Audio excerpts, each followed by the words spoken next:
This past spring, Welch, alongside fellow Democrats and Republicans, passed an amendment in the House asking to repeal an ethanol subsidy. Ethanol gets 45-cent taxpayer subsidy every gallon it's sold. That's $6 billion out of the taxpayer pocket every year. It gets a protective tariff barrier of 54 cents. So that's like $1 a gallon. Welch says our nation's ethanol policy is a failure. It essentially wrecks small engines and has also caused grain prices to spike, which Welch says is putting a major burden on dairy farmers across Vermont. It's boosting grain prices, and that is a real burden on our dairy farmers. So this is a policy that makes no sense. You know, originally the plan was that ethanol was a cleaner fuel, and ethanol itself is cleaner, but when you get less mileage by using it, then the net effect is that you're doing more pollution rather than less. And then these side effects, small engine destruction, that's compromising our tourist industry, hurting our farmers.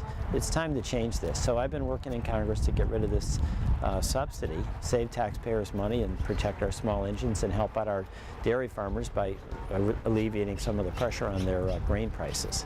Bob and Barbara Woodard of Woodard Marina see the damage ethanol causes on boats and other small engines every day. In the marine environment, at least, fuel goes into a fuel tank in a boat which is sitting in the water, and in that tank is now alcohol, which absorbs water. It not only just absorbs water that happens to be in there so it can now burn, it continues to absorb it until finally it's oversaturated and it separates back out, and you have water in the bottom of the fuel tank and fuel in the tank. According to Representative Welch and the Woodards, fuel without ethanol causes less problems. Each and every day, boats are brought into the marina with problems from ethanol-laced fuel.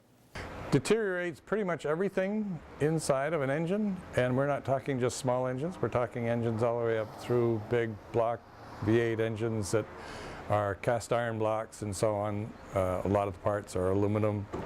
The rubber materials that are in these engines are getting eaten away by the alcohol unless they've had the newer style fuel fittings and so on put on. So it's a big issue. I think the biggest issue ends up being the correction of all of that.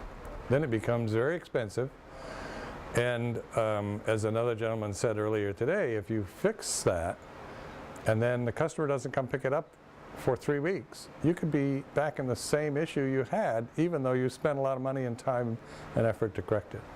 In the state of Vermont, businesses like Woodard Marina are allowed to bring in non-ethanol fuel for a few months out of the year. The Woodards, like many others, hope the Senate will revisit this issue and take recreational use into consideration when making a decision on whether or not ethanol-laced fuel is a good idea.